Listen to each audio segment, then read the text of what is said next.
Yeah, we played last night, had a good time, and had a few drinks and that, you know what I mean? Did that help the proceedings go along? Yeah, definitely. Like, it's a lot more chill out, isn't it? It's nice to be by the seaside, you know. Yeah, we played. Well, Jed lives in Brighton. Well, he's from Brighton originally, so we've played 3 or 4 times in Brighton, I think. Yeah, no, that was probably a. You know, that was a third. No, that was a fourth time, I think. Like. Been to Brighton a few times. Yeah, various shows. Nice place. Cool. Yeah.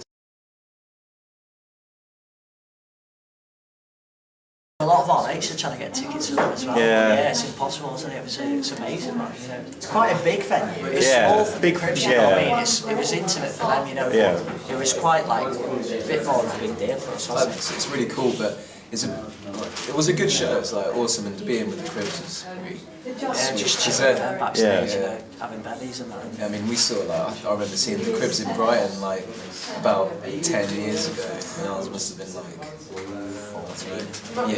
12 or 14. Yeah, I guess you never thought you'd be like that's what's supporting crazy. like... I mean, like I wanted to say that to him, but then I was like, no, play it cool. yeah. Yeah, like so far, most of the stuff, most of our recordings and that, we've done put to record, just like recorded ourselves in Castleford. We've got a mate who's got a studio there, and Jed does most of the production on that. Cool. Yeah. So yeah, it's kind of like that. But I guess we're moving towards more like working with new people now, aren't we? And I suppose you could call it DIY, but you know, it's not like we're not going out of our way to sound like it just sounds like it sounds.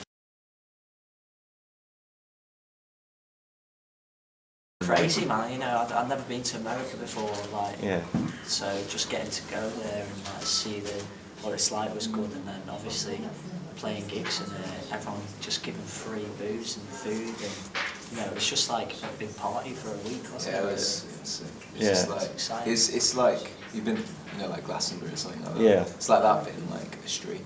Like in this one, because there's a main street called 6th Street, and pretty much every venue is on that street. So it's just rammed, like, and you've got these hip hop acts, like, and then you get like all these bands, like the other side, and it's it's cool, like it's an experience. It's a bit weird, but it is wicked. Maybe one day I'll go. And then there's loads of like, you know, loads of bands like who are massive in the UK, and then there's just nothing in the US, you know what I mean? So you see loads of people that you just like strolling around, like you wouldn't get the chance to. What's weird, you had like, you could get into venues and there was like, we saw Flying Lotus, didn't we? Yeah. It was obviously like a big deal, but it was easy to get in, and there was, but then there was like, Prince was playing. Gig as well, that we just went to this bar for that recently, and then Jake Pug came on the stage. Yeah. Margaritas, it's like free, it's obviously all the drinks are free as well, so like, well, most places, so. We went to Salt Lick Grill. Yeah, Salt Lick. Yeah, and that they Texan barbecue. They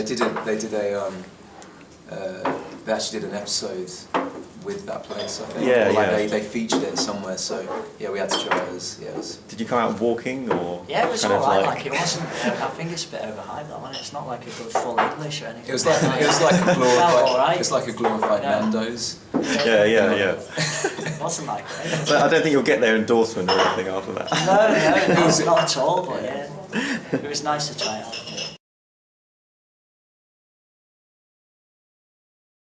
Really well, man. I mean, we're working in Cottage Road Studios in Headingley, which is just round the corner from where we live in Leeds. So, and the Matt Peel who we're working with, he just lives around the corner as well. So it's like a nice environment, you know. It doesn't feel like. I mean, we've been to studios in London a couple of times, and it just wasn't like a great environment. You know, it was like not what we used to. We used to just working ourselves, so.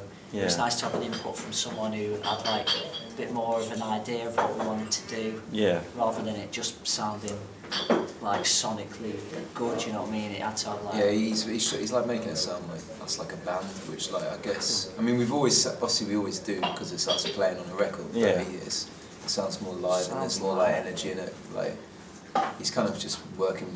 He's not trying to change too much either. He's just kind of. Like working with you more. Yeah, it's cool and it's a good atmosphere. The EP now, few ideas, not few, few stupid ones, but nothing. Nothing set in What are the stone. ideas of the stupid ones? Just I don't know. I couldn't tell you. It's shrouded in mystery. Oh, okay. Yeah, We'll call it the mystery EP for now. That's it. Definitely, probably just once, as soon as we've got that release, then we'll be looking at booking some time in the studio, get the album done, you know, because we feel like it's long overdue now, don't we? Because we've been together quite not overly long, but like we feel it's time to put something down, you know, a bit more substantial.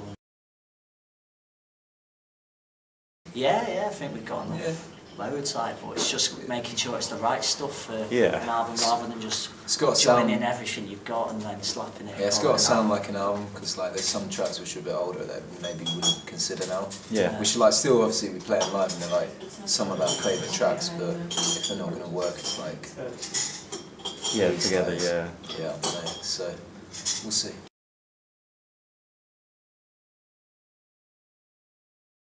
Yeah, probably, because we're writing new tunes now that sound completely different to what we've started with, so it might be, you know, a bit surprising for people expecting like a 2-minute pop song and it might be 3 minutes long. Yeah.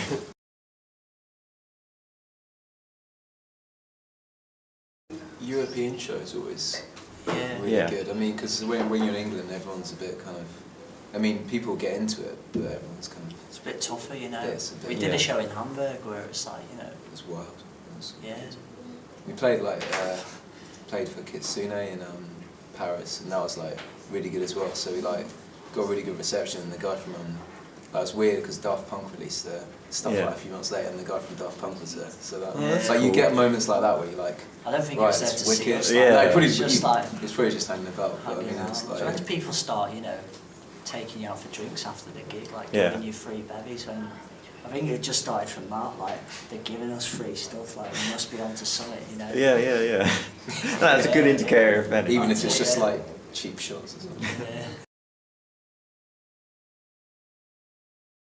Late summer's probably. Yeah, it's like I think it's with putting out a track before festivals, so like early July off the EP.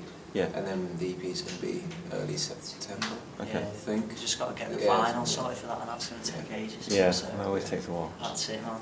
Alright, well, thanks for talking to us today, guys. Thanks for having us. Hope you have a good gig tomorrow. Oh, cheers very much. Thanks, guys. Thanks.